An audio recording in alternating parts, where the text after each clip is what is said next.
Bandwidth for First Updates Now is supported by AndyMark. Are you competition ready? Go to andymark.com and keep your team inspired.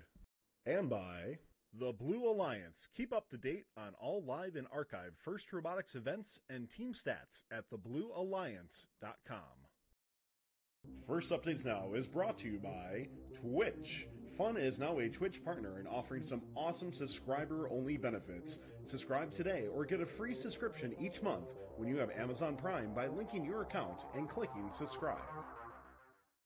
Shut up and sit down.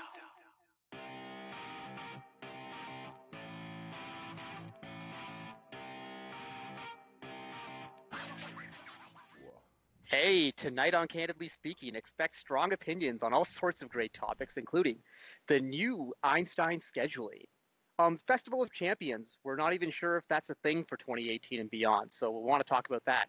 And our best robot reveal videos of all time, and maybe even some that missed the mark. And of course, we're going to take lots of questions from the audience. Hey, this is Candidly Speaking for First Updates Now, and I'm Karthik Kanaga-Sabathy. And I'm Libby Kamen-Drost. Our producer for tonight is Tyler Old.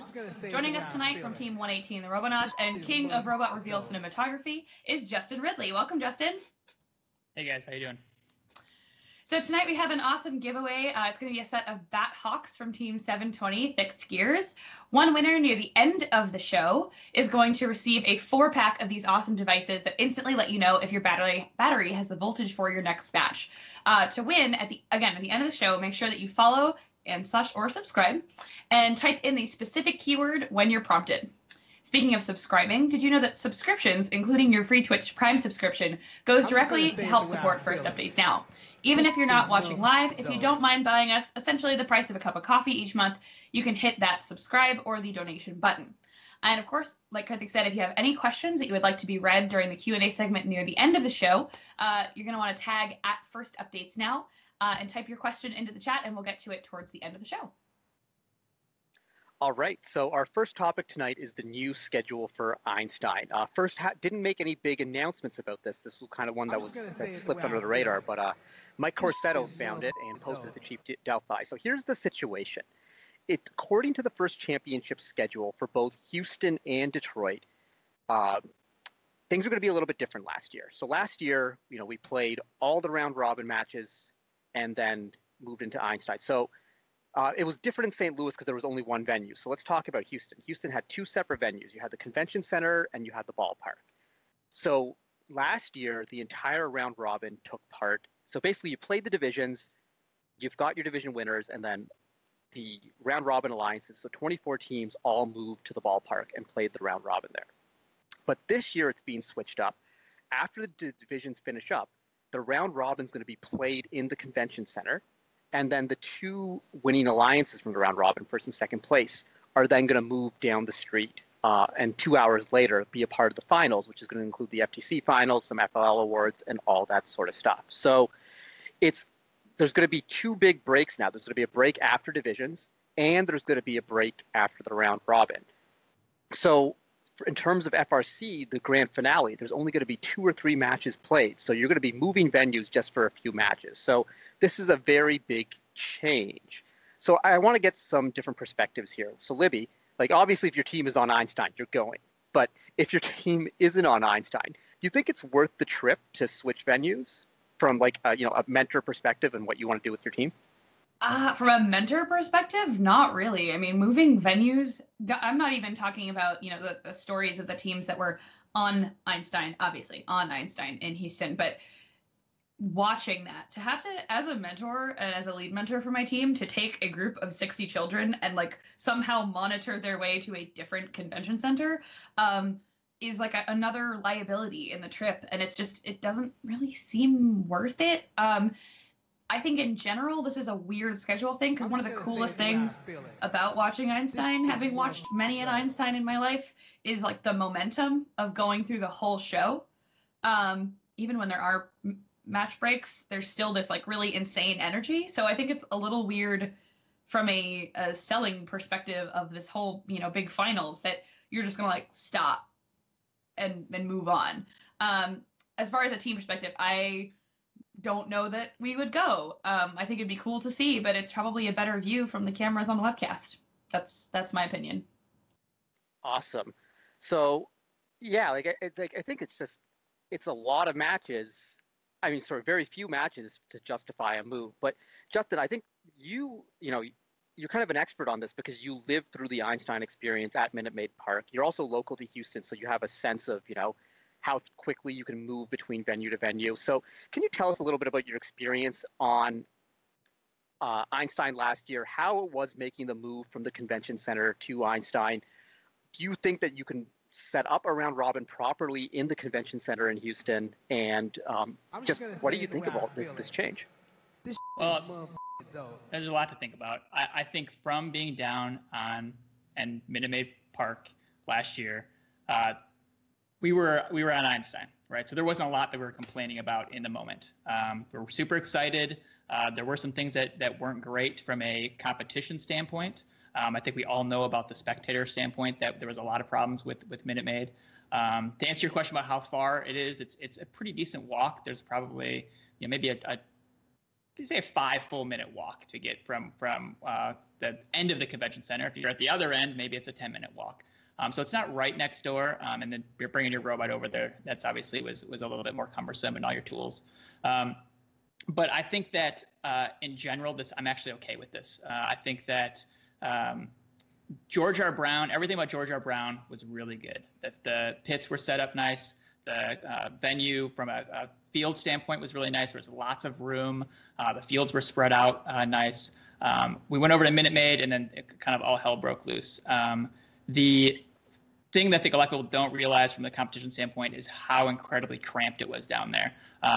There was basically along the first base line, there's very little dirt, and we weren't allowed on the grass at all. Along the first base line, if you look at this video here, you can see, actually can't see, right to the right is where all the teams are lined up. And we basically, for four team alliance, we had about as much room as maybe 2 pits. And of course, the venue being, like I said, 10 minutes away, you couldn't leave half your stuff at George R. Brown and then plan on, I need a spare part or some tools, I'm going to run back and get it. You had to bring everything with you.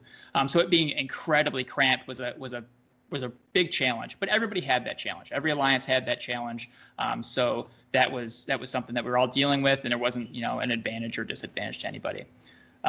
Everyone, I think, knows about the light situation. The Minute Maid Park has some really large windows, and at around 6 o'clock is when the sun starts going through those windows and created some pretty amazing shadows and glare on the field. So in all, what I'm trying to say is that I think that first has this turd.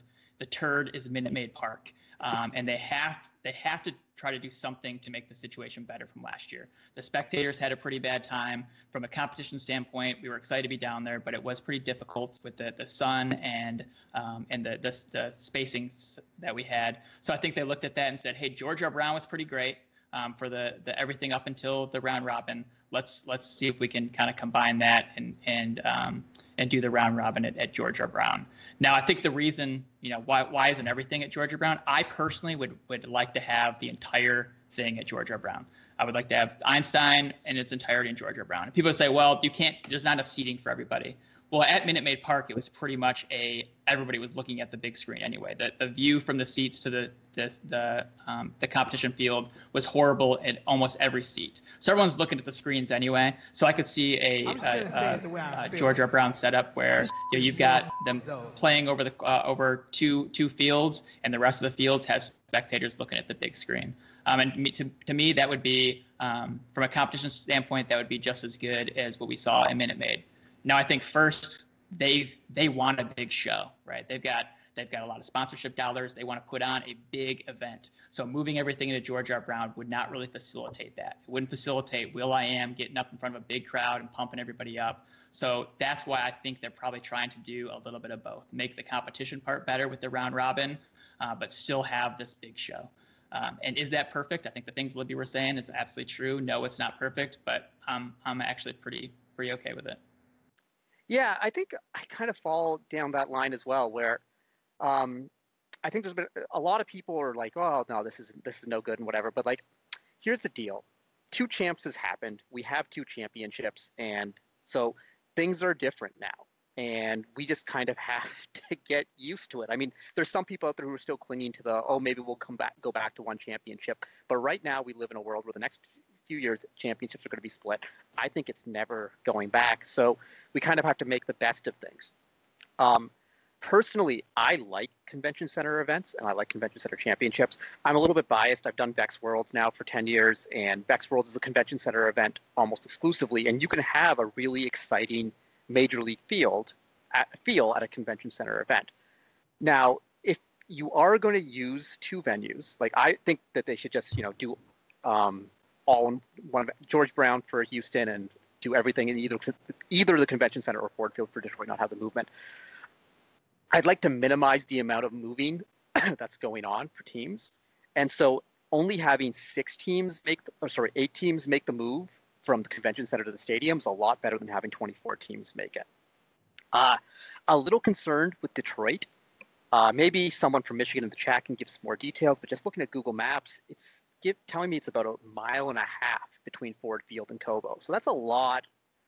I mean, a lot of space to cover, for not just the teams, but I mean, for the spectators to move from point A to point B. So that's kind of crazy, and that's going to be difficult. And I could see some people kind of passing up on it. But I think the other thing that we need to remember is that FTC is a part of this. And so part of the reason to move to the big stadium is to make sure that both programs can be incorporated easily. And, I don't know, like overall, like there's a lot that I don't love about this, but I still think it's the best solution that they can have considering the given constraints. And so it's going to be interesting to see how it goes. I wonder how many teams don't make the move. For anyone who did FRC back in the day, I know Libby did. I'm not sure if you did, Justin, but at Disney, I mean, the finals, not many people watched. And that was like a heat thing, but people just kind of tapped out of the finals and they'd show up again for the awards and the closing ceremony. So I wonder how many teams are going to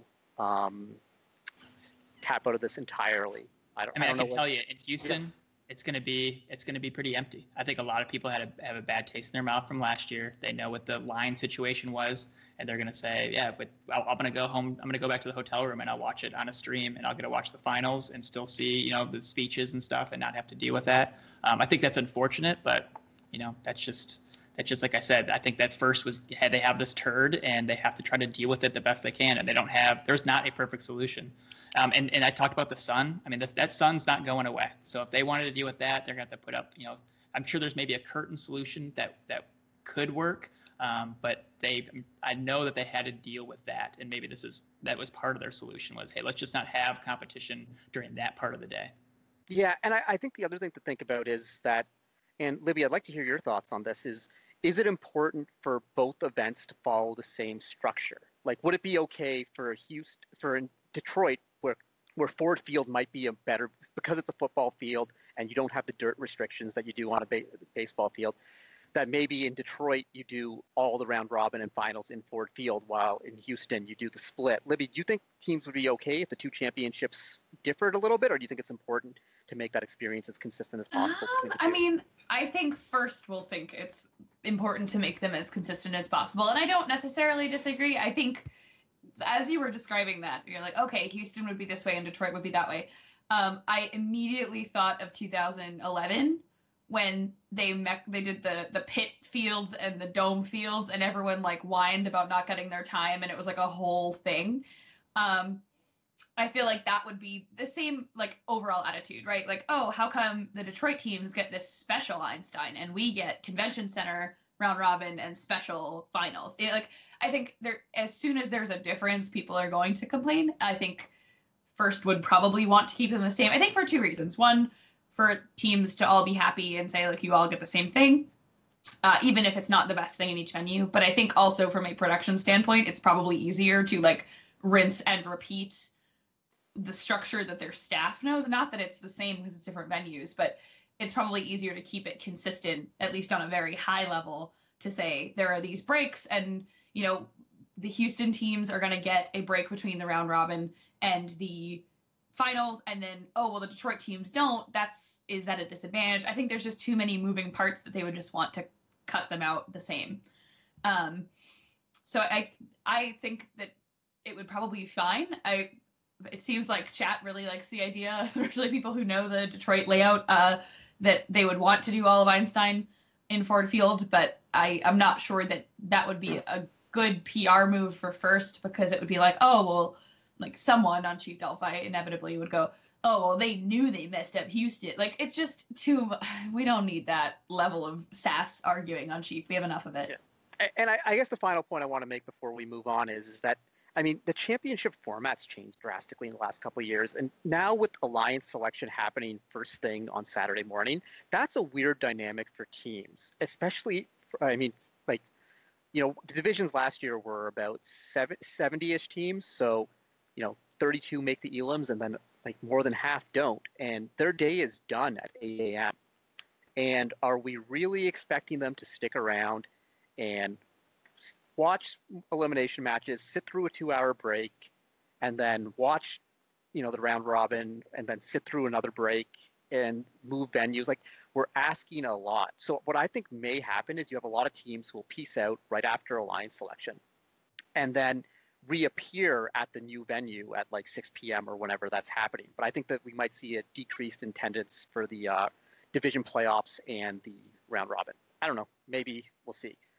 From the chat, we have a question from Bobby SQ from Team 4646 ASAP, and he says, or she says, is first falling into the sunken cost fallacy regarding two champs. It seems that they're trying to put everything they can into the idea while not actually going anywhere with it.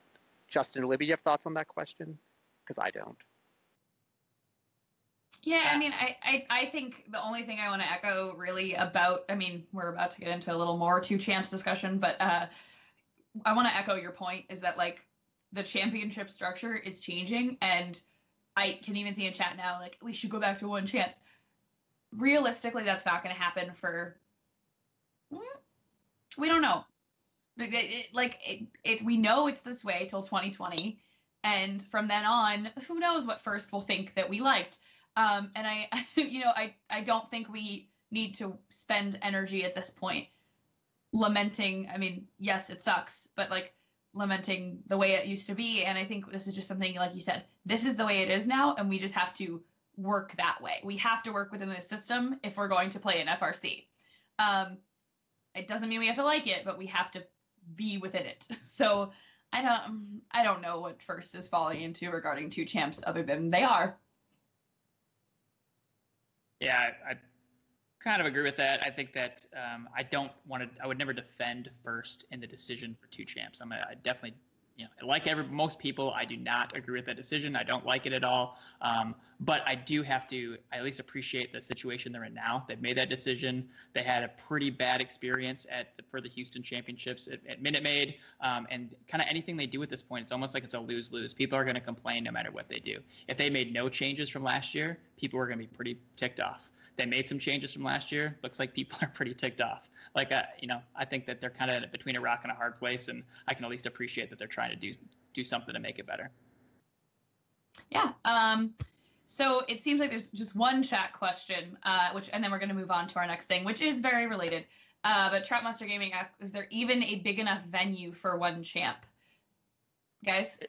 It depends on how many teams you want to invite to the championship. If they want to stick with, like right now they have 800 teams going to the two championships. They want 800 teams at one venue. That's difficult.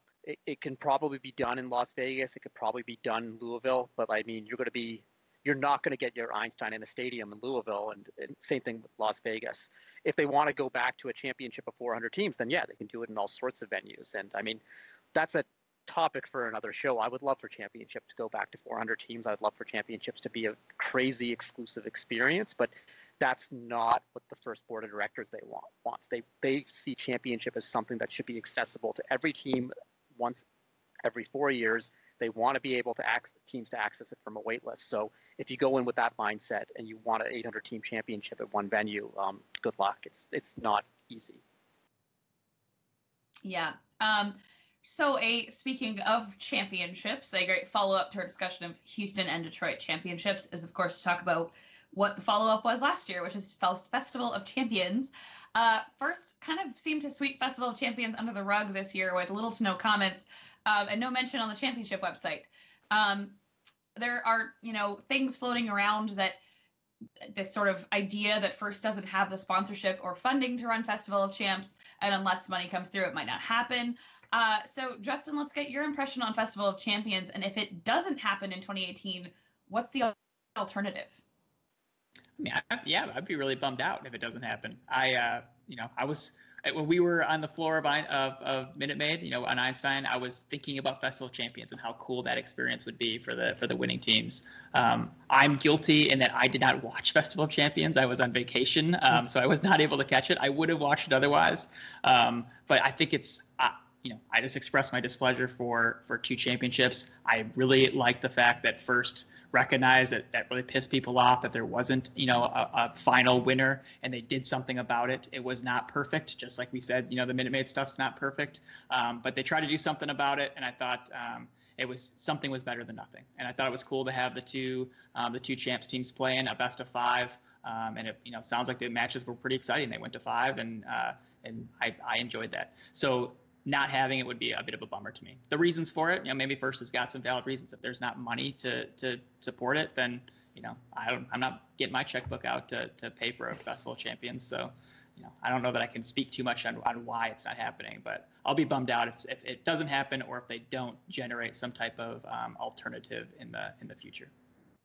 Yeah, I mean, I think Festival of Champions, which I think a lot of people described when they announced it, was, oh, this is a Band-Aid. And I don't disagree that it was a Band-Aid, but it was at very least a well-produced, pretty Band-Aid.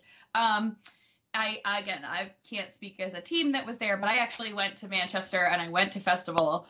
And what I loved, first of all, the principle of bringing the two, what you want to call leagues together into seeing, where the winner is. I thought that was great. But I also really liked the way that event was produced. I know from the stream, it seemed like there were some stream end issues. Again, I didn't watch it online, sorry. But I loved that there was a ton of effort into a nice stream, a pretty decent production. FIRST tried their best to make it a big deal. And I liked that felt special. I compare, and I've made this comparison before, but to large esports tournaments where there's a high production value, there's interviews, there's desk hosts, there's it was truly a show about the matches. And it seemed with some of the videos and some of the stuff that they tried to put in, I don't necessarily think it was, the worst thing in the world, but I liked the concept, because if you get rid of Festival of Championships, whatever it's called, the festival, you're dividing the community in half, which is what people were complaining about in the first place, is we're never going to see each other from across the harsh line that divides North and South champs. And I don't think that Manchester, New Hampshire is the place that people are going to travel to see each other in person. No, it was convenient for me. I have family in the area for some reason. It was, easy for me to go to Festival of Champs, but it wasn't for everybody. And I think that event in a place that was more central, or a larger convention style atmosphere where you're going to meet and interact with different teams and suppliers, think about the convention aspects of the championship combined with this big fancy show. But what I'm describing is a single championship. So I realize that I've walked all the way back around, but I liked the concept of bringing everybody together. And I'm going to be really sad if we don't see some sort of resolution to Houston's final and Detroit's final. And it's just okay, enjoy your trophies. Bye. See you in January. That would absolutely suck to me. It would feel like the season hadn't closed. Karthik? Yeah, I mean, I'll say it. I honestly don't care much, and I kind of understand why they're doing away with it. So, I mean, I don't like 2 championships. Let me save my rant on this till the very end, so we can tie this up with a bow. But it's frustrating right now just thinking about this season, and it's from the 11-14 perspective, it's a weird paradigm knowing that at no point this year will we be competing against 148, 118, 254, 1678. They're in a different league. it's, like when you go through that brainstorming process and you're like, I wonder what the poops are working on. I wonder what it's like, I don't care what they're working on because we'll never have to play them. And it's like, they're in a different universe. Like, it's just like, we're all FRC teams, but like, they're in a different league. It's just like, we will never see them. It's completely different. And it's, so like, that's already a thing. And I don't think that Festival of Champions addresses that, because it addresses it for 8 teams. Like, sure, they get to see each other and like, but like, it's just, so, that's my whole thing about 2 champs. But, it's crazy how perspectives change over time. And I think of myself as like a high school student in 1998 and the perspectives I have, but now as like someone who's, been involved with like management of large nonprofits that do like multi-million-dollar ones that do robotic stuff. It's like, it would be difficult to go to a board of directors and try and justify spending $200,000, $300,000 on a single event for 8 teams. That's like, how do you justify that to sponsors who are donating because they want to try and see the STEM gap addressed in North America, that this event is helping with that goal? And so, because this event, you hear about it a lot when you talk about like movies and like the Marvel movies and Star Wars, like the concept of fan service.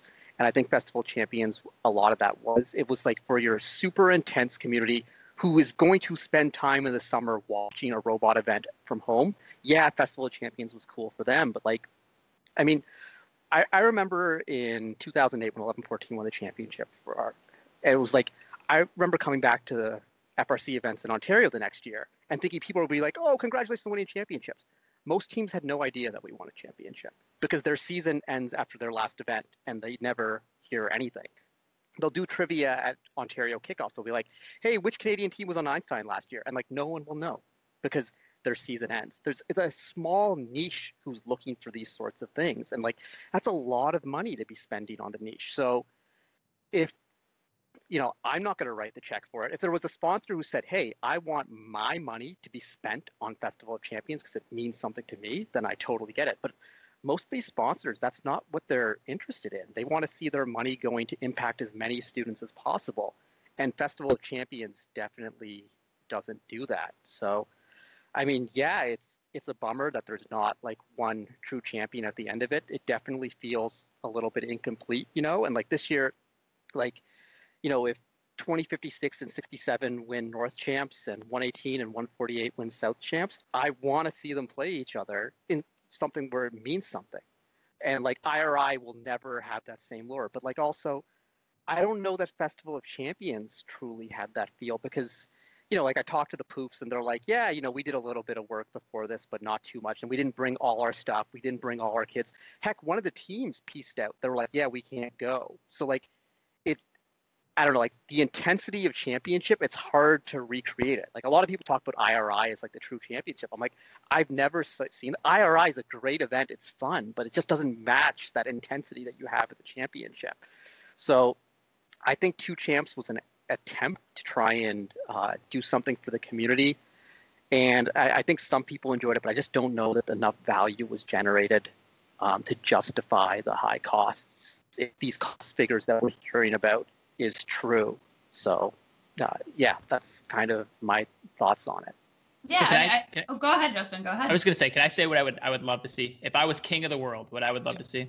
So if I'm king of the world, I recognize that championships is this big event. We want to get lots of teams involved, 800 teams, and they want it to be more than just about the robot. There's chairman's teams there, there's the rookie all-stars teams there, and I think that's a good thing. I would like to see that those champions play out just like they do now. There is a South champion and a North champion, and then and I don't think this is a unique idea, but I'm going to express it anyway. I would love to see the district models, the point models applied to the competition, and the top 60 teams based on points, based solely on robot performance.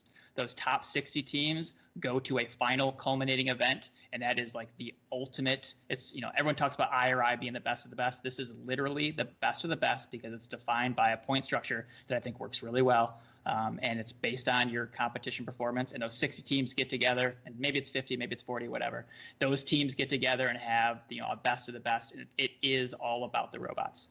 And if I'm king of the world, then I've got some extra money, then I help pay for the teams to get there. But that's what I would love to see, is all about the robots final awesome event. So apropos to that, Justin, because this is like, we weren't planning on talking about this at all, but it just kind of reminded me. This is an idea that's been bandied about by Dan from 469, and I know Lucian and 118 have talked about the crazy tournament of champions, where at the end of the season, a group of people would say, hey, let's invite like the 16 teams that we know are the best in the world and say, hey, go find your own alliance. You bring a predetermined, like, you could go to 2056 and say, hey, go find an alliance. And they'll call up 1114, they'll call up 610, and we'll say, let's get ready for this tournament. We're going to register as an alliance. And you bring in 16 crazy alliances who've been working together in advance, and you play this massive tournament. And the idea behind it was that didn't 118 like really flesh this out to a little bit at one point, Justin? A little bit, yeah. This was if Lucian was king of the world, this is the competition he wanted to see. So it wasn't exactly my vision, but yeah, it was the thought of trying to get like local teams. So maybe there'd be a Texas alliance and there'd be a Michigan alliance, and the best 4 Canadian teams come down. And we were trying to get a local event down here. It was called like Comic Palooza. It's a big comic convention, trying to get them to put up some bucks to basically sponsor it, knowing that it's difficult for teams to spend all the money to travel to their, all their events, championships, and then also go to this big event. But to do something like that to where we could get some sponsorship dollars and get 10 alliances from all over the country and have California play Canada, who plays Texas. And I thought that'd be a cool idea too. I mean, like, if there was like, money for an event like that, that would be so crazy. And I would think that, I remember we talked about this on 1114, and we kind of were like, man, we would skip championship to attend this event. If the choice was like between a championship with and this is back when you had like all sorts of waitlist teams. We go to championship every year, and we have to explain to our parents, we'd be like, why are there so many terrible teams at this event? Just to skip that side of things, and it could be there could totally be, there's room for a different championship model, and I don't think everyone would love it, but there's a percentage of teams who would be really interested in it. So. Well, maybe we'll have to kick that in gear a little bit and see. For a while, it looked like there was some sponsorship interest, and it kind of died out. And maybe that's something we could investigate again. Let me know. I want to help. Let's make this happen. Let's be kings of the world.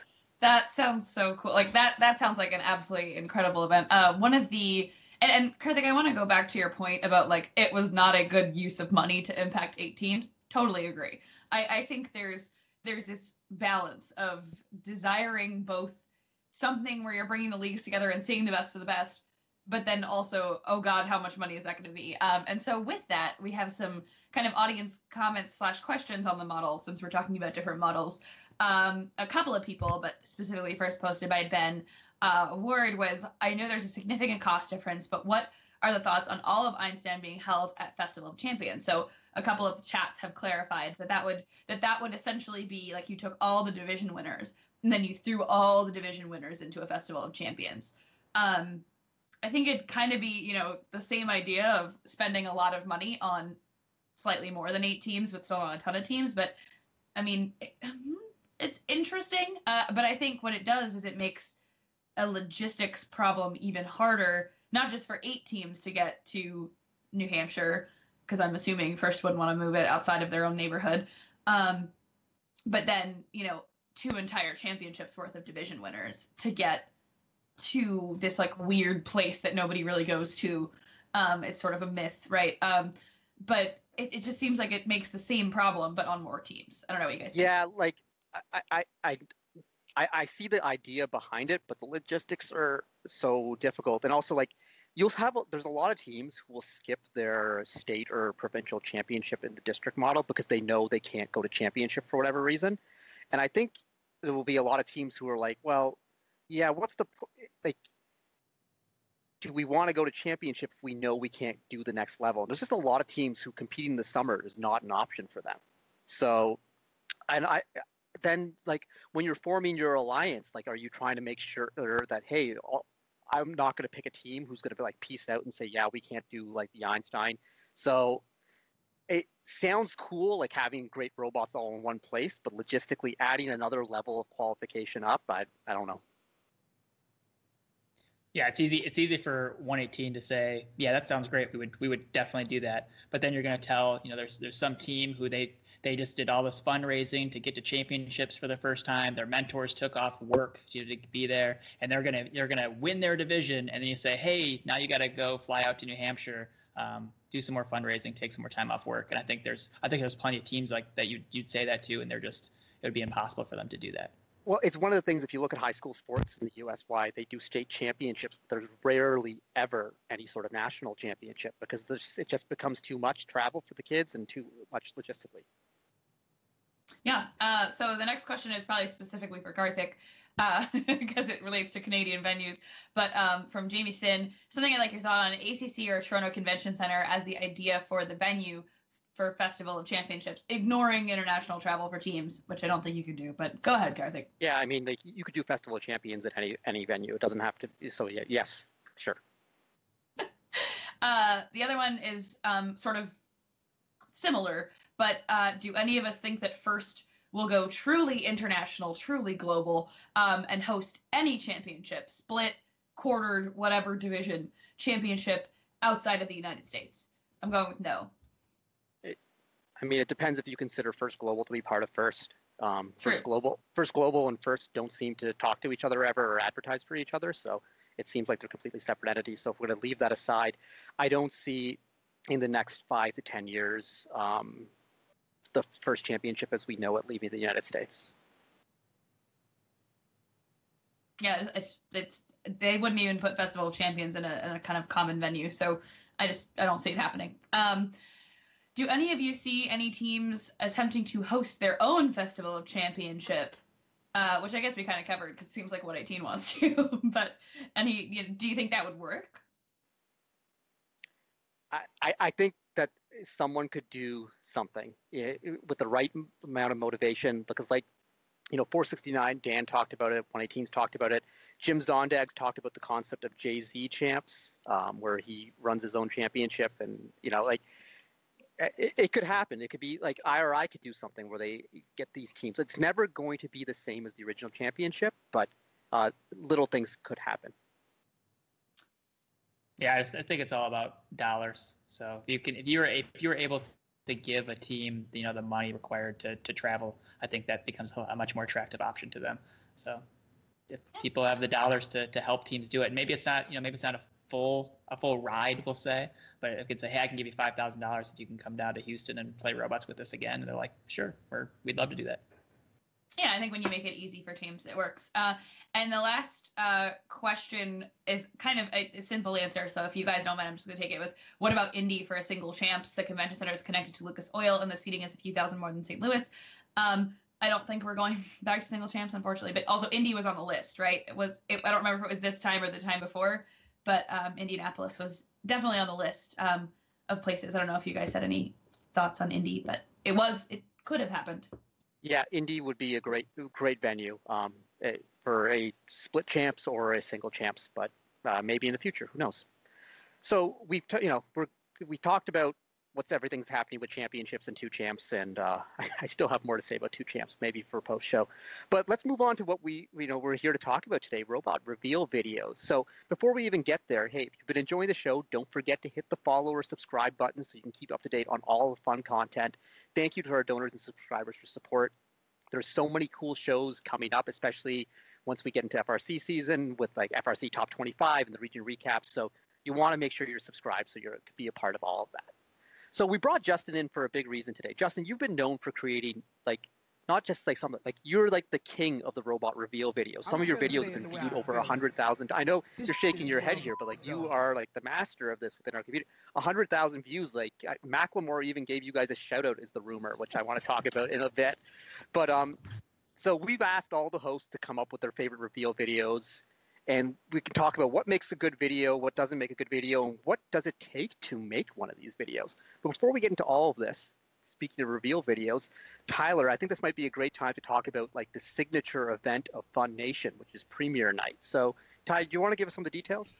Yeah, absolutely, Karthik. We're delighted to have Premiere Night come back. It's bigger, better, and we're hoping to get more and more teams in. We had about 70 teams last season, and we're very excited. So Premiere Night is going to be on Saturday, February 24th, starting at 7 p.m. Eastern.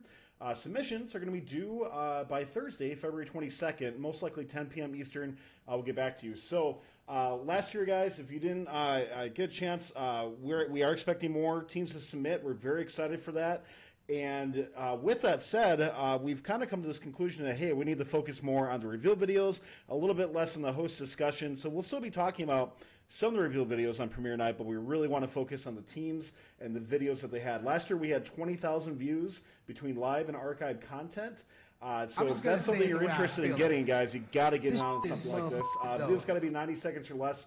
We have the rules up on the screen, and this submission form actually is live now. I'll post a link in just a little bit for what that is, but this will be the interest form if you want to get on the original list, so we can kind of get a good indication of how many teams are interested in doing this, and then we'll send you more information as we get closer to submission with the submission form locate in there.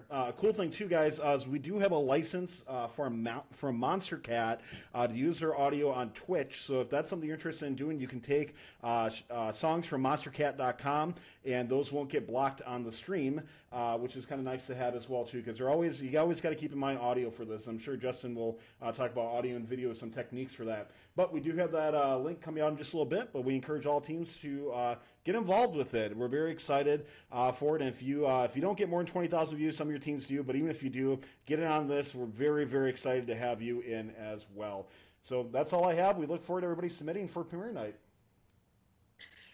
Yeah, it's premiere night's become like this big part of the community, and so like it's so crazy. When I started FRC way back in the day, first of all, there was no YouTube then. I mean, it was nearly impossible to share video, but also like teams in general didn't share much. It was very secretive. And so instead of premiere night, like the first day of competition was the most exciting, when everyone's crates would be opened up. You would line up outside of 71's pit or a 111's pit to see what was coming out of there. That was our version of premiere night. And things slowly started to change. In 2004 is where I think about the first modern reveal video to ever happen. And that's Wild Stang. And we're going to be playing this video for you in the background as I'm talking here. So Wild Stang had won the championship in 2003. And they released this jaw-dropping video. Like, this video was different than anything people had seen before. It was like a movie trailer. And it was a combination of an epic robot with a swerve drive and these pneumatics to go up and down, and the cinematography of this video. And then, of course, they used the Jay-Z song, which just really, like, the music, it all tied together. And this was the video that people used as the standard. And it's crazy how many people saw this video, because YouTube wasn't a thing then. It was just hosted on Wild Stang's website. You had to use Windows Media Player to open it, or maybe Real Player or something.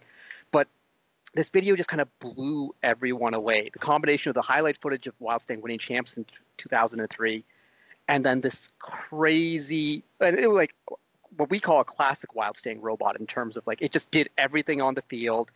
And so, like, the robot was jaw-dropping, the video was jaw-dropping, the song was jaw-dropping, and this all came together. And really, this is what made people start doing reveal videos, and was the inspiration of so many. And it's 2018 now, so we're 14 years later. There are kids on FRC teams this year who were not alive when this video came out, but this video is still making an impact. So it's just, I'm getting giddy talking about it. This video, like, this was the video for years I would show to people to be like, they're like, hey, what's this robot stuff you do? I would never show them a game animation. That's stupid and lame. This was cool. And this is, like, for everyone who was part of First, you were proud to be, this video made you feel proud to be a part of First. Like, instead of, like, having to hide from your friends that you do robots, like, you could actually show people this. And they'd be like, hey, that's cool. Instead of like, hey, man, you're a loser. Like, this was, it was so altering, you know? And, like, that's why I love reveal videos like what 118's done and what 610 has done and what 148's done, because, like, I'll never show anyone a game animation now, especially with these stupid themes. But, like, these videos are stuff that are cool and you can be proud of. So I don't want to rant too far on that, but the next video I want to talk about was 118 and 2010. And I think they really started setting a standard because they were known for these early reveal videos. And we're going to talk about this in a bit with Justin, but you guys would pull off reveal videos like coming out in week 3, week 4, week 5, which was just so unheard of. And what I loved about this video was, like, it was like a normal awesome reveal video, but then the very end, the last 10 seconds, and I don't know, Tyler, if you can jump ahead to that. And it was just like, it blows your mind when you see what's going to happen here at the end as I talk through. It was like, I remember watching this in the 1114 shop at like 2 in the morning when it first came out, and everyone was like, hey, that's a cool video. And then the end happened. We're like, what the what? And like, you're just going to see it because like, it was just a total surprise. And like, I wish I had a reaction video to me seeing this. It's like, oh, okay, someone going over a ramp, whatever. And then like, what the? Robot through the driver's station. Like, how did you feel? Like, Justin, how did that happen, and how did children not die? We actually got in a little bit of trouble for that. So the facility manager where we used to work saw our video. That lots of people at NASA and our family and all that saw the video. And when they saw that part, they told us that was outside the scope of what we should be doing, and that we were maybe not as safe as we should have been. I mean, we rehearsed that. They knew what was coming, and I feel like we did that safely. But other people disagreed. Yeah. I don't even know if they probably weren't wearing their safety glasses. I'm sure someone could have done that might have been a YPP violation or something like that. The next video I want to talk about as we go through the history is another 118 video, but this video is the standard for all reveal videos right now. Yes, please, if we could have sound for this one, because the music is so integral for this. They use the Macklemore track, and this reveal, like, this is the video you can show all your friends. Be like, hey, what's first about? I show them this video. I don't even show them an 1114 video of any of our robots or anything. This is the video I go to. And how many views on YouTube now? 120,000, Justin? Return to the Mac. Get up what it is, what it does, what it is. 162,000 views. And like, it's a combination in this video. Like, first of all, the ridiculously complex and crazy robot. Like, it plays the game. So, like, not every team can do a video like this. Not every team is as good as my team. This robot just plays the game so well. And then the music choice, the timing of shots, the drone footage, full court shooting just being something really cool as part of that game that year. So like, it was a cool game, a cool robot, a cool song, and like, it was like a movie. This was like a movie trailer. Like, I was getting pumped up like during the Super Bowl for like the Infinity War trailer. This is that same level of vibe here, except like instead of Iron Man and Doctor Strange, it's the Robonauts. And like, this, I can't stress this enough. I can show this to my friends and not be embarrassed. Like, this is like, they see this stuff, like, yeah, I want to come to one of those events. No wonder you spend all the time doing robots. Like, this is just, I don't know, like, this is inspirational to me. And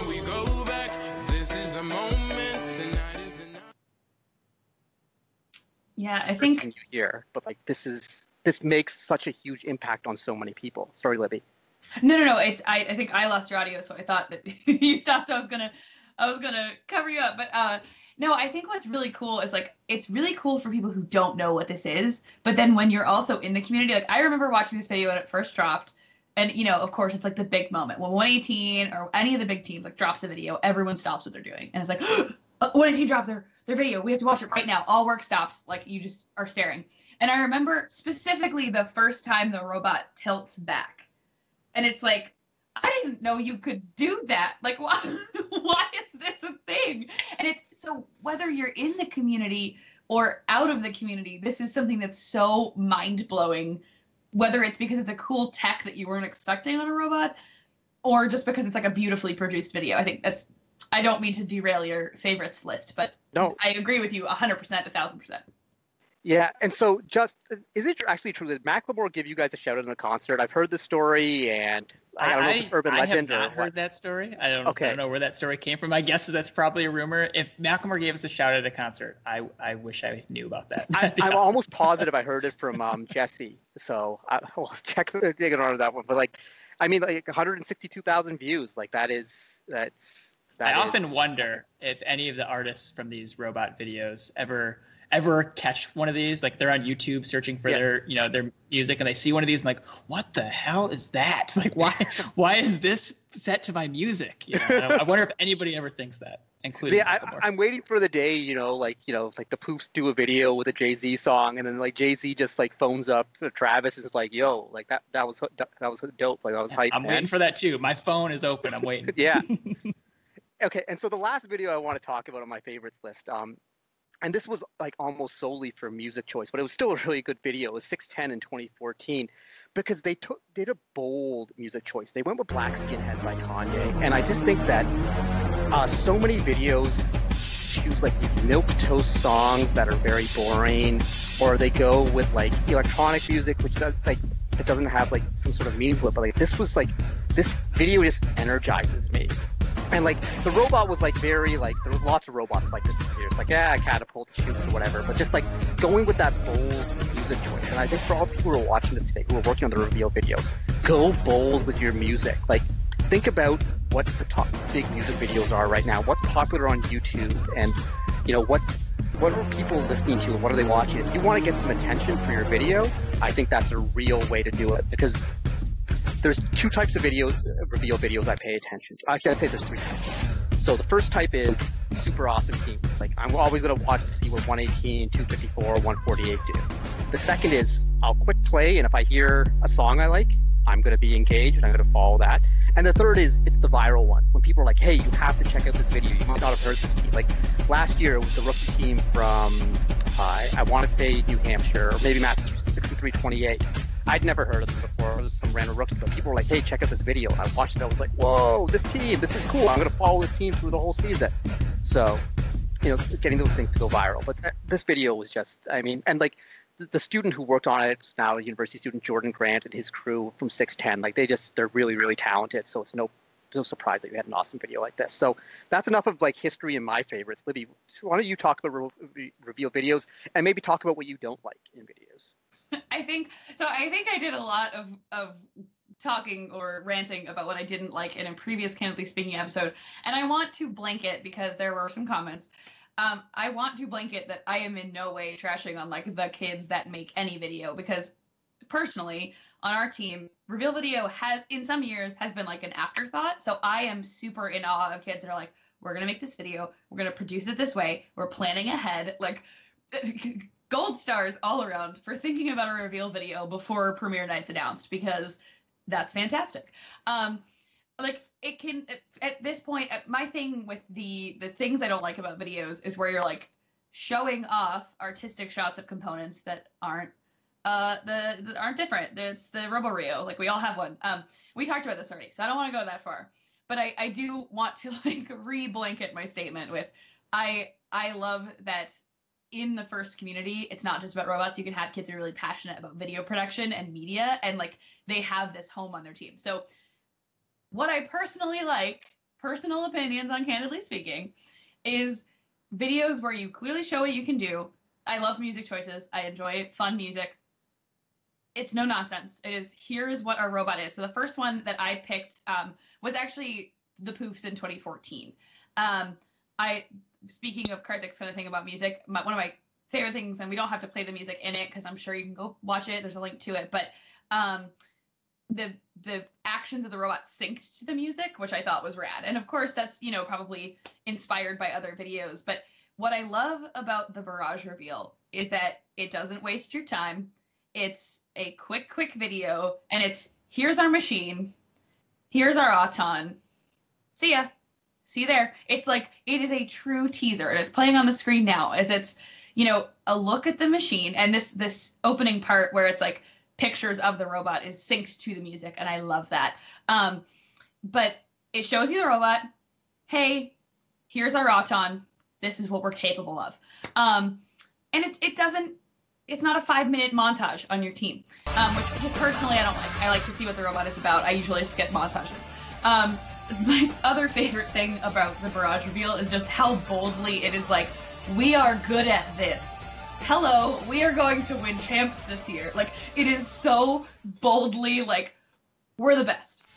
Enjoy the video. Like, it makes me happy that it's just so intensely like there. But I think the best part about that is that too, if you aren't aware, if you've seen what is called the Skystalker video, and you didn't look at the dates, they released a fake reveal video. It's a real reveal video for a wooden robot 2 weeks earlier that had the same functionality, and everyone was like, oh wow, this is what their like mediocre robot is. Like, what is their real one? And I just loved the sync up of like, okay, we can have fun with the reveal video. We can make it kind of a, you know, like a fun time, a meme time. And at the same time, when it's really time to get down to business, here is what we can do and here is what we are capable of. I can always appreciate, as much as I don't like pans of your Robo Rio and your LEDs, I really love when you can have fun with a video. So my last example, yeah, so Tyler's showing Skystalker. Just fun, you know, it is what it is. But then I love that they followed up weeks later with this bold, like, hello, we're still the Cheesy Poops, don't worry. And they're using the same song as the 2013-2018 video, speaking of Inspire, they're inserting memes, like, it was fun. And I really appreciate the fun. Like, when I'm looking to see what a robot is doing in the competition, I'm looking up someone that's going to be at a regional that we're at that I don't know, I'm looking for robot function, but I can totally appreciate just like having a rollicking good time with your video production group. And my last example that I found, this was from 2015. I love it because it is not only fun and silly and like the kids clearly had fun making the video, but it does show off the robot function. So it's what it is it's from 2015, it's 4526, it's the Minute Bots. And what they're showing is that their robot is watching the 148 reveal, like the robot's watching it, and it's like, oh man, I think it's set to like everybody hurts, and so it's just like it fades out and then it goes into a rocky montage of their robot. But the best part about this, and it just makes me giggle, is it's their building montage or whatever, but then they have this video of the robot in the gym like lifting a barbell and like punching with a trainer, and it's the cutest thing. But at the same time, everything in that video is showing off what their robot is capable of in some way. And then they do get into what their robot really does, and they kind of go through specs. But I'm not trying to be, you know, the fun killer here, where I think all videos have to be serious and 10 seconds long. I do have a light side, I promise. And this was an example of one that just like warmed my heart and just was fun. It was informational, but it was clear that the team behind it had a ton of fun with it. And I think that's the best part, is making a reveal video should be a team project that, yes, the kids on your team truly like amped up about showing off the product they've worked so hard about. And I love all of the different ways that teams can interpret that. So that's my list, I guess. And we can go on to the king of videos himself. All right, Justin. So like we talked a lot about this, but so can you give us like the short version of like what's the process for creating one of these videos? Like how many people are involved? How does it come about? Like give us like the minute 30 seconds. Yeah. Just quick kind of overview. So obviously the videos they're a big part of our team culture, I'll say. So like, they're talked about frequently, and a very high priority is put on the video. So instead of saying things like, we need to get the climber working for our first regional, we will say, we need to get the climber working for the video. We need to get the shooter working so we can show it off in the video. We have to get this stuff video worthy. So for one as an aside, that is a really nice kind of like extra push for us. So like we want to have the robot video ready, usually by say Sunday night before ship. Sometimes it doesn't happen until Monday, but we kind of have that like little deadline before the deadline of trying to get the robot such that the drivers can drive it around well enough that it looks cool for the video. And I would say most of the filming happens on Monday. So Monday during the day and Monday evening, and then sometimes that stretches into Tuesday right before ship.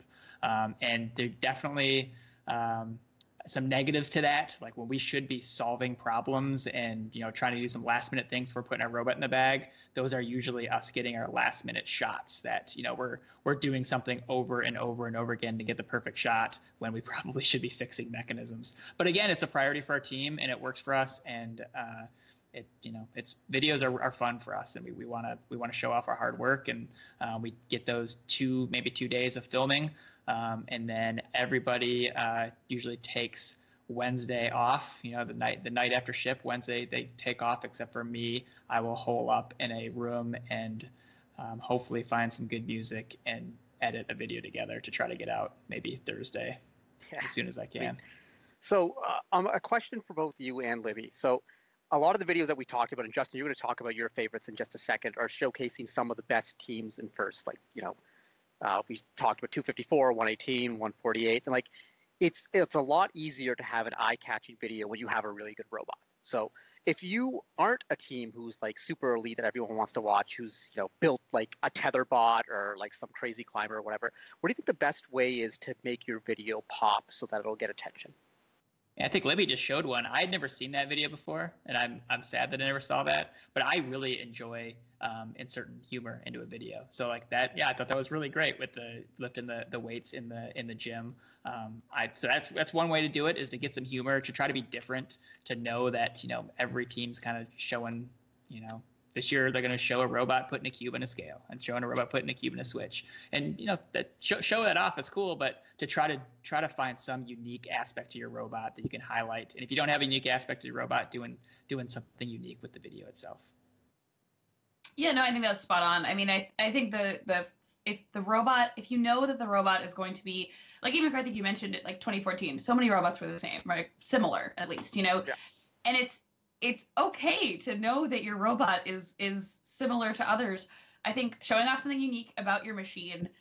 But the other thing is, truly, in the video, something that always kind of tilts me a little bit is not showing what you're actually capable of. So the things that kill me is, like, for example, with the shooting game, you get the, like, the jump cut of, like, the ball going out of the shooter and then a totally different scene of it going into the goal. I have no idea if you made it. Like, show what your robot can actually do. And, like, exactly like Jess said, have fun with it, but don't do things that are just going to, like, puff you up to something that you can't meet. And I think honesty and being proud of your work and showing off what you're going to do is really important. The number of times we tally watching reveals and the RSL is going like twice speed because they're trying to show that they pick up really fast. It's like, come on. But I think, showing that you're capable is, if you're going to use a reveal video as what you're going to show your robot to be, maybe for a team that's coming to your regional, show what you are capable of. And then the other thing is use humor, use your environment, but maybe your reveal video can also be a way of, thanking your sponsors and thanking your school or thanking whatever space you build in and showcasing that in some way. It doesn't necessarily have to be the set standard of a reveal video. You can use the opportunity to show off your progress, your season, your build, and what makes your team unique, even if your robot isn't necessarily unique. Yeah, I think the way I see it is that it's important for teams to own their own identity and try and be unique. I mean, I talk to teams about this with chairmans all the time. Like, the judges are going to get 25 essays to read, and they're all going to seem similar. So you need to find a way to stand out. If your goal of your video is to stand out, which is to get lots of attention, if that is your goal, then you need to stand out somehow. And music's a really neat way to do that. But anyways, that's enough of that. So Justin, in all your years, what have been your favorite reveal videos? Well, I got to speak after you, so I do want to say that you stole a couple of mine. I would be remiss if I didn't also say talk about the 2004 111 video, because that really, I think, inspired me. So 2005, I started making. I found this program on my computer called Windows Movie Maker, and I'm like, oh, what's this? Let me play around with it, and we built these 3-week robots back then, which was a mistake, but we did it. And it was just a way to pump my team up. And I started making these videos, and it was definitely a direct inspiration from seeing that Wild Sync video. Some other videos I really like. I'm like everybody else. I'm a big fan of the reveal videos, and I'm always, right after kickoff, refreshing Chief Delphi to see who comes out with it. One that I always look forward to is 148. I will mention their 2015 video. I have a really strong memory of being pretty upset and bummed out because we were in the final weekend of that year, and our robot was really bad, and we were trying to make it work, and things just weren't working. And I was sitting at the water jet, which is a great machine, but it's loud and messy and just kind of dark over there. And somebody told me 148's video came out, and I watched this thing like 20 times in a row, and it was just, you mentioned jaw dropping with the Wild Sync video. This was a jaw dropping video, partly because I mean, I don't think I had ever realized you could tether a robot in this game, which is just a mistake in the early game analysis. And when I saw that for the first time, it was like just jaw-dropping. Wow, I can't believe you can do that. And then the scene that's coming up, you watch the whole video, it's showing off everything that the robots can do. And then they got this cutscene at the end after the credits that shows the Auton with the what do they call that thing? Batman, Robin, and Alfred. Yeah. So anyway, I love that video, and it's nice and short. They use multiple screens to kind of show off the different things the robot was doing at the same time because it's a tethered robot. I thought that was cool. Another video I really liked came out a while ago from 4334. I think they kind of make some videos that to me has a similar production quality as 610s. Maybe there's something the Canadians up there making really nice videos. But this video in particular I liked. It was just different. It had a particular like mood and feel to it. It's kind of sparse. It showed off their robot, and I dug it. I thought it was cool. This is one of the few videos that would I don't actually mind the little bit of milling and machining at the beginning, some electronics, because it does have some kind of cool music and just overall as a neat video. And you can keep playing that if you want, but I'll just mention my last one is Team 16. Team 16 makes a lot of really good videos every year, and I thought their video last year was particularly good. They had some really cool lights on their robot, and they highlighted those lights in the video. And again, that's one that I'll look forward to every year. 624, 971. There's a lot of teams that are known for really good videos, and there's a lot of lesser known teams every year that Karthik mentioned, or Libby mentioned one of them that you'll find some team that you've never really don't know much about, and they put out the video. And I think it's one of the cool things about this kind of tradition is that teams can kind of show other teams, hey, this is what I've been working on, and we're really proud of this that we've done over the last 6 weeks. You might not know who I am, but here's some of what we've worked on the last 6 weeks. So those are some of my favorites. Yeah, and I think just going back to our two champs thing, like this is one of those things, like a bunch of us are going to see videos this year, and that's the only exposure we're going to have to that team. And that's kind of like, I know, like for me, especially because like, up until like 2016 and 11, 14, and 118 never did an event together. So like that was always at champs. It's like you've seen this crazy robot, then you want to go see it up close. And I don't want to get into two champ stuff again. I'm just ripping here. Let's take some questions from the audience about reveal videos. So our first question is from CMC Bride 166. What are your thoughts on using songs that have been used by teams from previous years? Justin? I mean, I'll say this. I think one of the things you wanted me to talk about is like tips and tricks for videos. One of the things I'll say to that is there's no rules on robot videos. I mean, there's some things I can tell you what I personally like Libby said some things that she personally likes or dislikes, and I'm probably in some of the same boats as that. But that video it's your chance to express yourself and show off your hard work. And your audience might not be, maybe you don't really care what Chief Delphi thinks about your video, or that you're going to use the Macklemore song that 118 used a few years ago. That's the song that you think shows off your video, and you want to show your parents and your school district and stuff, then use the song. I don't think that shouldn't be a rule, and I don't think there's really any other strict rules on what should or shouldn't be in a robot video.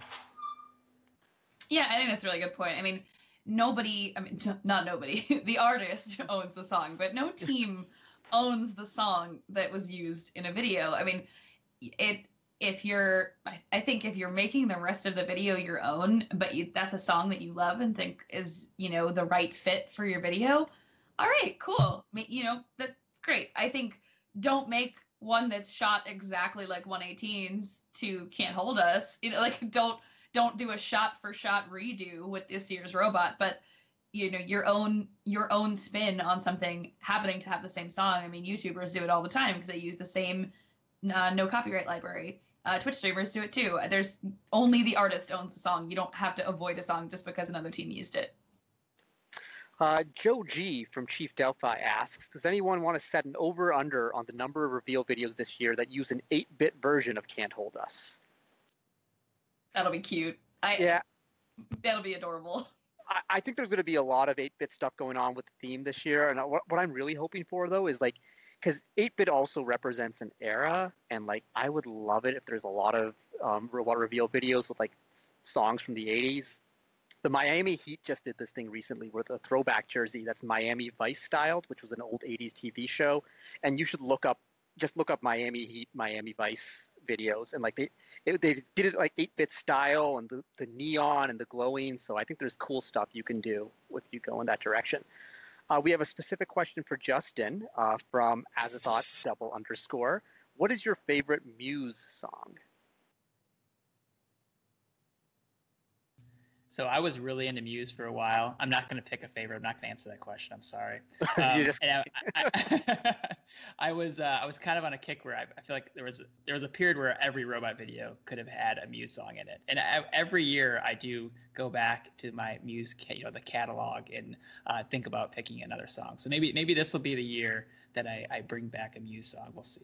So that ties in a question that I had for you, Justin. Can you give us like a tease or a hint or as to what song you might be using this year, or have you not decided yet? Man, I wish I could. I have literally no idea. This is something that basically gives me an ulcer every year, and I usually figure it out or have somebody help me figure it out like a couple days before. So no, honestly, I have no idea. If you have any good suggestions, you can private message me them later.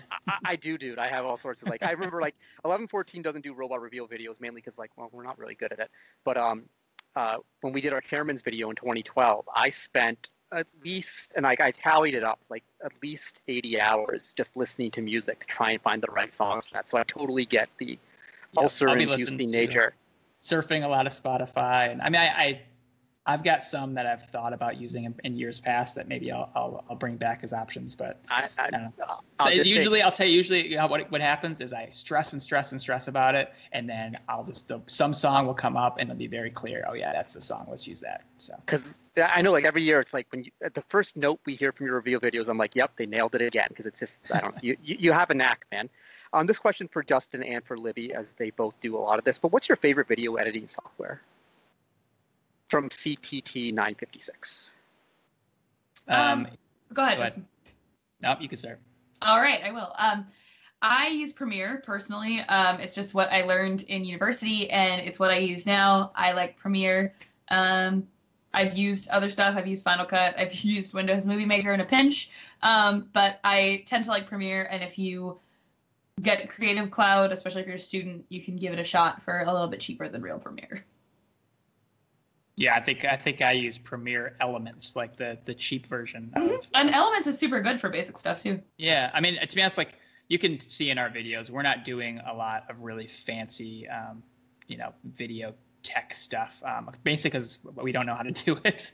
Like, I watch the 610 videos and I'm like, man, I really should learn how to do that technique. But I never have time to learn, so we kind of just do what I know.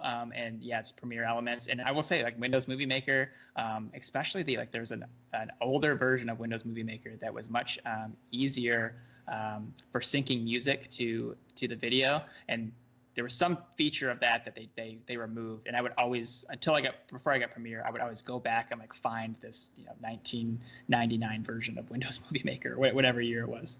It's funny that you mentioned that about how like you don't know like these high-end features. I remember I showed your video to one of my friends, and like he's in the music industry. Is like, oh, so it's like he like a producer, like the guy who made the video or whatever. I'm like, no, he's not. He totally just does this on the side or whatever. Like, oh, what does he do for a living? I'm like, oh, he's actually just a rocket scientist. And the guy was just like, what the fuck?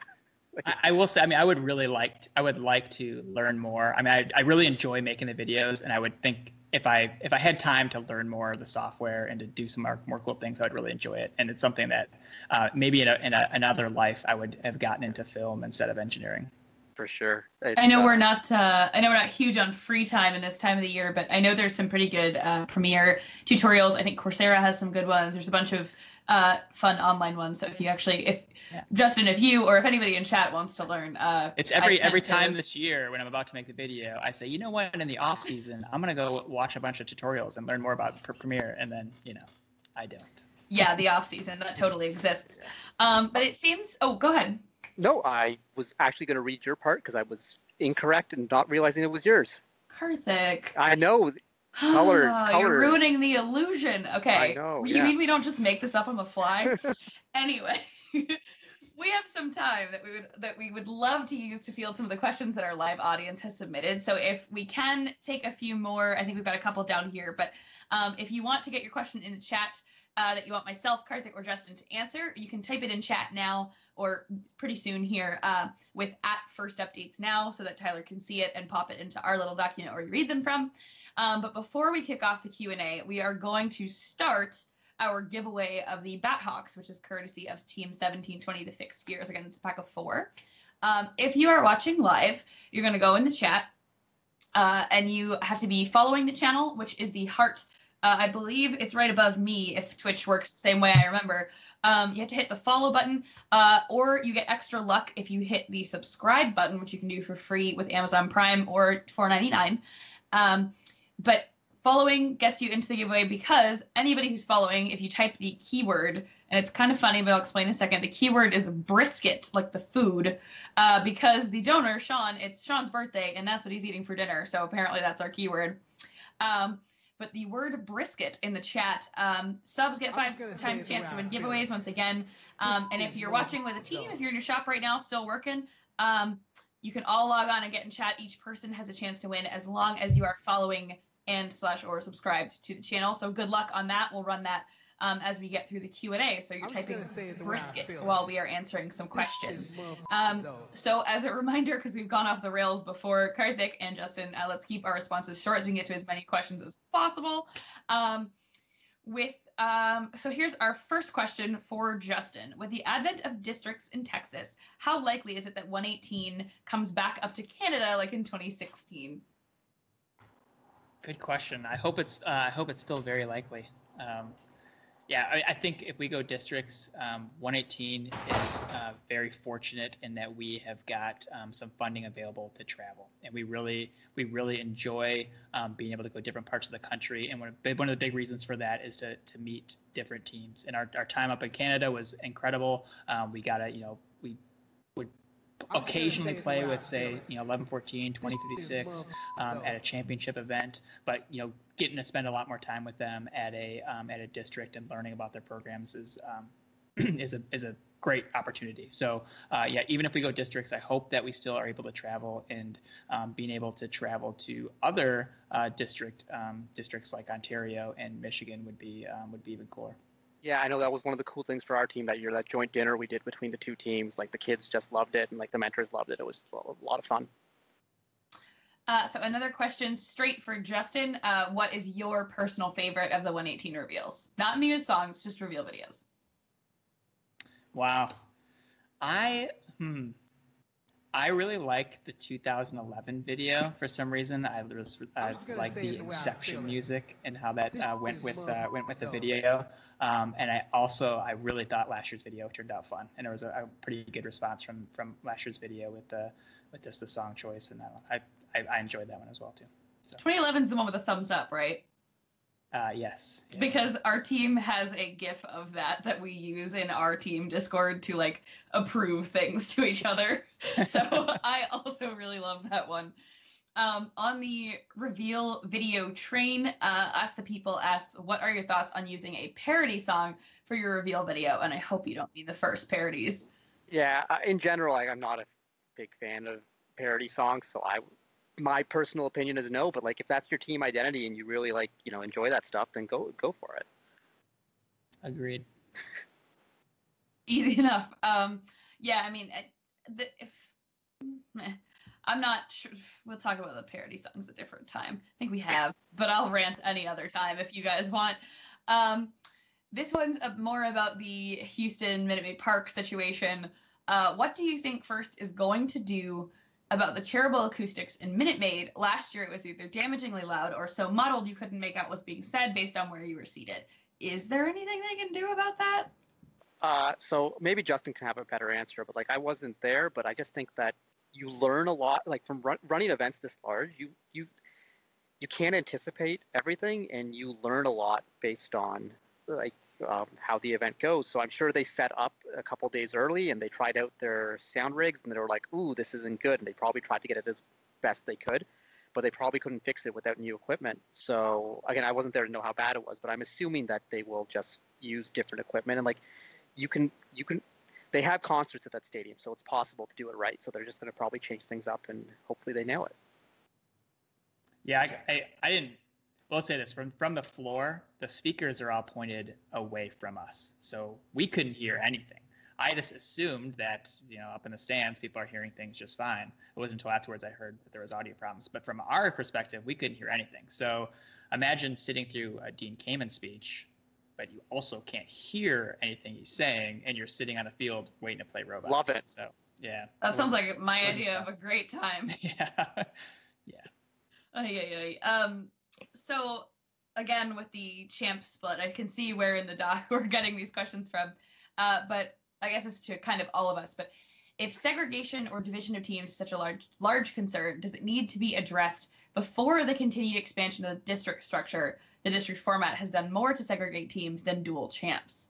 So that's from Asathoth _. So I would think before, when the district structure was segregating teams, which it was, at least you knew at the end, like the championship was where everyone was coming together. So like, I never really thought too much about what the districts were doing at that point, because it's like, okay, at least teams are coming together for championship, but still lots of teams don't go to the championship, so they're already left out. But like now, I don't know. Like I was willing to give up playing with other teams for the benefits of the district structure, for the extra events and whatever. But like, what would really help is if you could go play in other districts, an easier method than you can now. I know you sort of can now, but the points don't count. So a universal point system across districts could help with this a lot. Speaking of districts, what Canadian events is Karthik keeping his eye on, if any? Well, I mean, like, other than the provincial championship, which is going to be amazing this year, it's going to 80 teams. There's going to be 2 divisions, which, like, there's pros and cons to doing that, but like, it's still 80 teams under one house. Like, the organizing committee is planning on making this a big show. They want to make it feel like a championship level event. So I'm totally looking forward to that. As for the other districts, I mean, the Ontario events are pretty balanced this year. The teams are split up. So like, in some ways that's cool because they're balanced. In other ways, it's like you're not getting all the teams in one spot. I'd say the one event I'm most looking forward to might be the McMaster event, because you got 2056, 1241, 4039, and a few others there. So I think that might be the strongest one, but some events will surprise. I'm excited to be emceeing Waterloo again, which is just my favorite event because it's Waterloo. So, yeah. We've got a couple more questions. The next one is back on the reveal video topic. You can tell where we got into this. Can a reveal video end up hurting you competitively? Do any of you guys think? Ooh, I got it. I want to talk about this one. Go for it. I think usually probably not. Maybe there's some cases, and I'll mention a couple. One, we sometimes on Winning Team will have some conversations about, do we want to reveal this? Like last year, we were really kind of proud of using this inertia wheel to help our shooter. And they had a brief discussion of, well, what if we don't show that, because that's a pretty easy thing to add to your shooter. And maybe that's something folks add right away, and we lose maybe a little bit of competitive advantage. And it was quickly squashed. We wanted to show it off. We don't care if teams are going to see it soon enough anyway, and that's fine. I do have one case, though, that I think a reveal video did hurt a team competitively, and that was in 2015. Maybe Tyler could find this video real quick, but 3310 in 2015 came out with this incredibly annoying, I'll say, video of this weird noise over their can grabbers, and we were competing against them in Dallas, and their can grabbers, they basically showed off, it was like a teaser, and it was crazy fast. We thought we had fast can grabbers, and their can grabbers were crazy fast, and that kicked our butts into high gear the weekend before that event, saying that we're going against them. If we're in a can battle, they're 100% going to win, and we have got to make our can grabbers faster. Let's watch it. Yeah, and like this set off the can wars, like like that line from Yoda, the Clone Wars have begun. Like us, the can wars have begun. And it's funny, I'm going to make fun of Paul right now, because he was blasting 11-14 that year for us using our ramp to pick up extra totes at our first event. He's like, you don't need it. That's just going to make teams do this stuff. Like, you released crazy can grabbers for no reason. So, and earlier Libby mentioned something about looking at a robot signal light. And in that video, we were skeptical that that was at full speed. So we went and filmed in a slow motion camera. We filmed our regular camera, sorry. We filmed our robot signal light and counted the frames. And then we took their video and we counted the frames that their robot signal light was displaying. And I think that we figured out that that video was slightly sped up, like at 24 frames, and there was like 18 frames or something like that. And we determined like the real speed of their can grabbers. But regardless, maybe it wasn't that big of a deal. But I remember that kicked our team into high gear and made our can grabbers better for the Dallas Regional because they showed that off.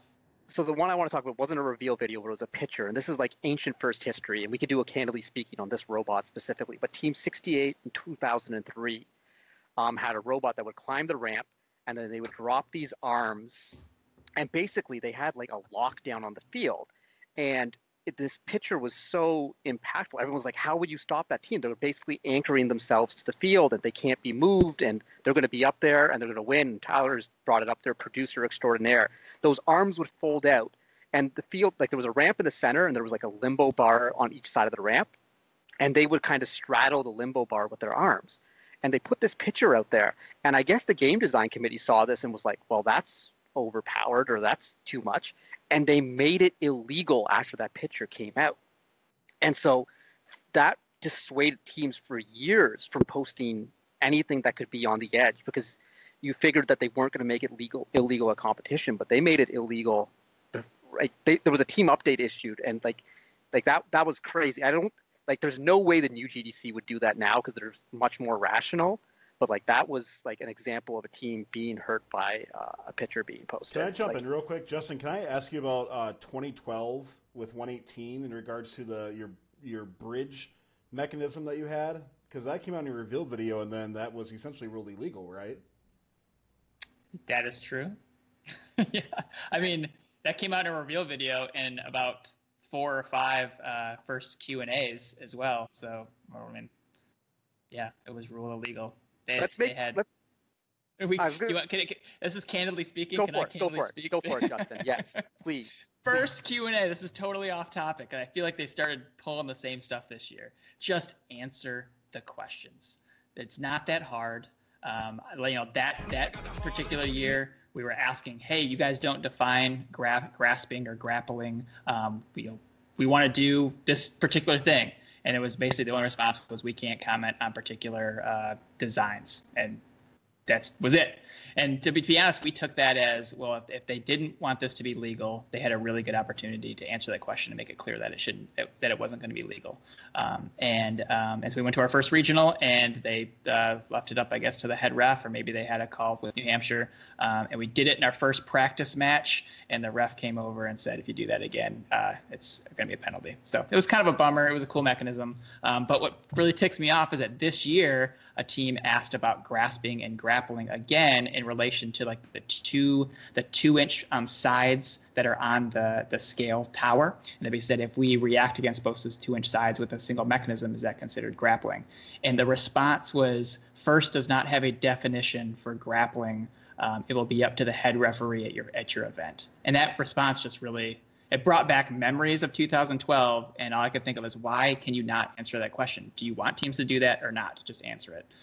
And it seems like, in that aspect, FIRST hasn't learned any lessons. Yeah, and I mean, I will add on to that. Like, I have to say that the GDC is so much better at Q&A than they were. Like, the 2007 to 2010 era was just like a nightmare in terms of question. And they've gotten better progressively at it. But I share the same frustrations, but also, like, when they say it's up to the head referee or up to the LRI, but like they also give advice to the head referees and LRIs, like make that stuff public.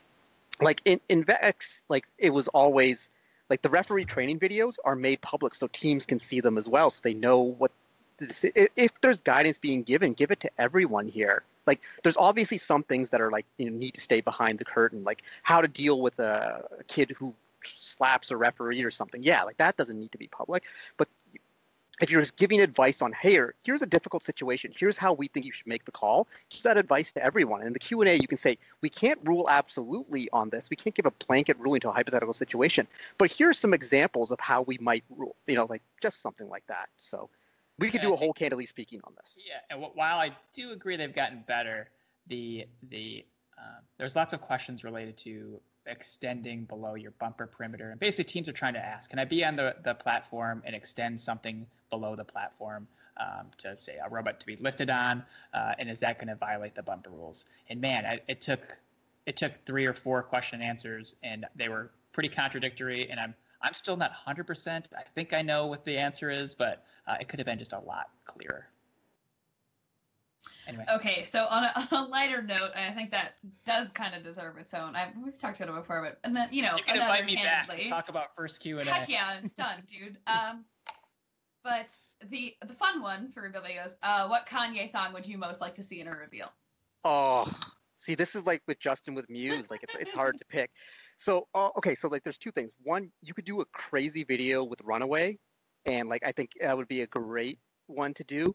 But you could, this year especially, since the totes are like yellow and you can kind of like pretend that they're gold, to do a gold digger video, and like there's so many ideas. But yeah, gold digger or Runaway. Justin, any thoughts? I like those. No, that's good. Yep. Good enough for a rapid fire question round. So this one's specifically for you, Justin. It's your turn. How does the looming second government shutdown affect 118 and other NASA teams? Or if you can't talk about it, you're welcome to skip. I could talk about it. I'm pretty sure I could talk about it. Yeah, hopefully it doesn't shut down. It doesn't affect anybody. The last time was pretty brief. So it was just at was it a Monday or Friday? I can't remember now. But it was one day, and we came to work that morning. It was Monday, and we just didn't leave. So we had a meeting that night, and it wasn't a problem. If it is a longer shutdown, we're really unclear on if we'll be able to work, because we work right on the Johnson Space Center. So they would technically close the Space Center, and we think that maybe we could work out a deal where we still can come here, but there'd be some definitely impacts to us. So hopefully it doesn't happen. Okay. And then this is going to be the last question specifically for Justin. So before I ask the question, guys, your last chance to type brisket in the chat for the giveaway of the 4 Bat Hawks. So last question for you, Justin, is what do you think of the Lone Star South Regional and the impact of splitting the Lone Star Regional in 2? Yeah, I guess I don't have any major thoughts. They split it last year, so we had 2 smaller Lone Star Regionals. The venues were smaller, so you used to have it at George R. Brown, which is where the first championships is. That was a great venue for the regional. We went to the Lone Star Central that was at Strake Jesuit. It's the facility that Team Spectrum works out of, and I think they probably did a lot to help put that on. And I thought it was a great venue. It was smaller. I like the high school gym venues, like the IRI type venue. I think works out really well. It was definitely a prep for districts. So these are the type of venues that we're going to be having for districts, and I'm all for it. So I'm good with it. The venues the competition's a little bit smaller, which means more matches, which is always a good thing. Always a good thing. All right, Tyler, let's pick a winner for our set of Bat Hawks from Team 1720. All right, winner is going to be, I got to click the button. There we go. Let's roll for it. Electronica 1. Looks like they're from 1086 because they have a logo of 1086. So, but congratulations, Electronica 1, subscriber following since March 15th, 2016. That's going to be one of our oldest followers. So congratulations to you. Make sure you shoot me a PM. And thank you to Team 1720 for their continued donations to the Bat Hawks. They're giving away tons of these guys. And if you haven't checked these out, these things are sweet. Make sure you get your hands on them. You can pick them up at anymark.com. Wonderful. So that is going to be our show for the evening. So thank you to everyone who's helping make the show possible. If you like what we do here on Fun, all that we ask is that you tell others, maybe on your team, on other teams, about the show and invite them to watch the next one so they can get some more FRC in their life. And Justin, thanks for being an awesome guest. The show was so hyped, and I'm just glad that we could showcase this cool stuff you're doing. But thanks for being on. But is there anything you want to tell us either about 118, about NASA, or about anything going on that you want to give a plug right now? Just we're like everybody else. We're designing a robot for a challenging game, trying to solve problems, and I would just encourage everybody to keep fighting through these last couple weeks, and look forward to seeing everybody's robot reveal videos. Yeah, me too. I think it's going to be a really cool year. Lots of fun robots.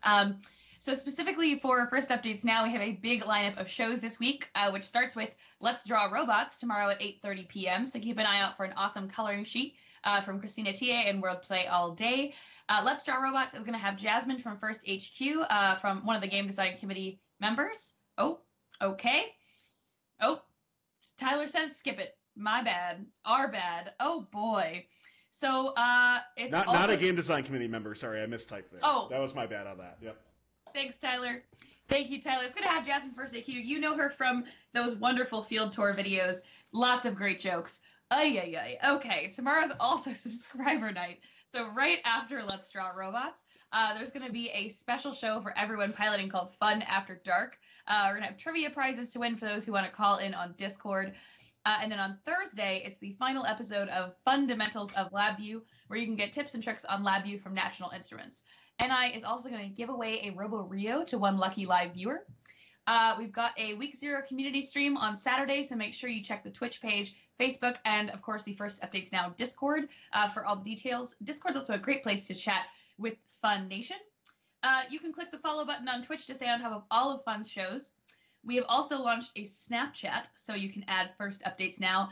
We have awesome teams doing a takeover. You can get behind-the-scenes looks at all sorts of teams. I believe this Friday is 33, so that could be pretty cool. So thank you guys so much for being a part of Fun Nation and being a part of all of these awesome shows coming up this week.